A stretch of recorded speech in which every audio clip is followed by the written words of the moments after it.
Friends, welcome to Joyo TV. ఈరోజు రియా ఇంకా పిల్లి స్టోరీ తెలుసుకుందామా? హాయ్, నా పేరు రియా. రియాకి వాళ్ళ ఇంటి వెనకాల ఒక పెద్ద తోట ఉండేది. ఆ తోట అంటే రియాకి ప్రాణం.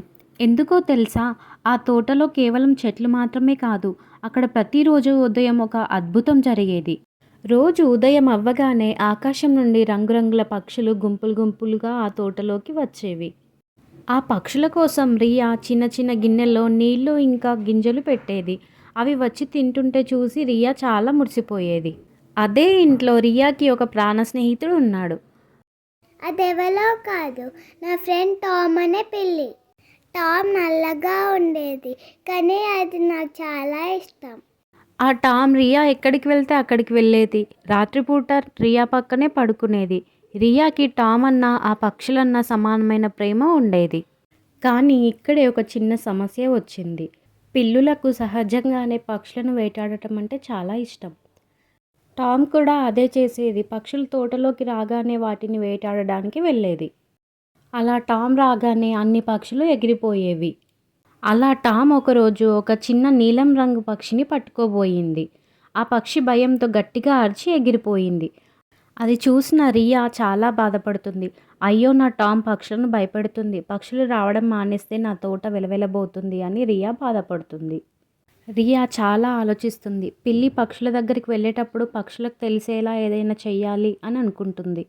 వెంటనే ఆమెకు ఒక ఆలోచన వచ్చింది. ఒక చిన్న బంగారు రంగు గంటను తీసుకువచ్చి ఒక రిబ్బన్తో టామ్ మెడలో కడుతుంది. టామ్ నడిచినప్పుడల్లా ట్రింగ్ ట్రింగ్ అని శబ్దం వచ్చేది. రియా సంతోషపడుతుంది. పిల్లి పక్షుల దగ్గరికి వెళ్ళగానే గంట మోగుతుంది, పక్షులు ఎగిరిపోతాయని అనుకుంటుంది. కానీ టామ్ చాలా తెలివైనది. అది గంట శబ్దం రాకుండా చాలా నెమ్మదిగా అడుగులు వేసుకుంటూ వెళ్ళడం నేర్చుకుంటుంది. గంట ఉన్నా కూడా టామ్ మళ్ళీ పక్షులను వేటాడడం మొదలుపెట్టింది. రియా మొదటి ప్రయత్నం విఫలమైపోయింది. రియా ఇంకో ఉపాయం వేసింది. పక్షులకు ఆహారం నేల మీద పెడితే కదా పిల్లి పట్టుకునేది. అందుకే వాళ్ళ నాన్న సహాయంతో తోటలో ఒక ఎత్తైన స్తంభాన్ని పాతించింది. దానిపైన ఒక అందమైన పక్షుల ఇల్లు, ఆహారం పెట్టే పళ్ళం ఏర్పాటు చేసింది. ఇప్పుడు పక్షులు ఎత్తులో ఉన్నాయి. పిల్లి అక్కడికి వెళ్ళలేదు. కానీ పక్షుల నీళ్ళ కోసం, నేల మీద పురుగుల కోసం కిందకు దిగినప్పుడు మళ్ళీ టామ్ వాటిపైకి దాడి చేసేది. అప్పుడు రియాకి ఏం చేయాలో అర్థం కాలేదు. టామ్ని తిట్టలేము, అలాగని పక్షులను వదులుకోలేము. చివరికి రియా ఒక పుస్తకంలో చదివింది, పక్షులకు రంగులు చాలా బాగా కనిపిస్తాయని. పిల్లికి ఏదైనా ప్రకాశవంతమైన రంగురంగుల ఉన్న రిబ్బన్ కడితే పక్షులు దూరం నుండే గుర్తుపడతాయని రియా అనుకుంటుంది. రియా ఒక రంగురంగుల రిబ్బన్ను తీసుకొచ్చి టామ్ మెడలో కడుతుంది.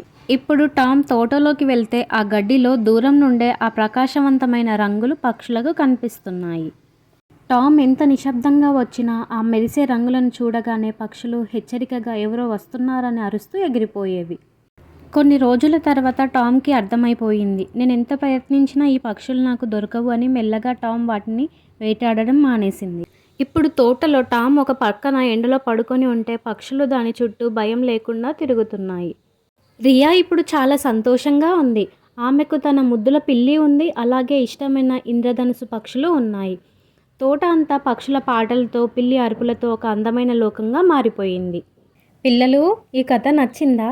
నచ్చితే ప్లీజ్ జోయో టీవీని సబ్స్క్రైబ్ చేసుకోండి. Thank you for watching this video.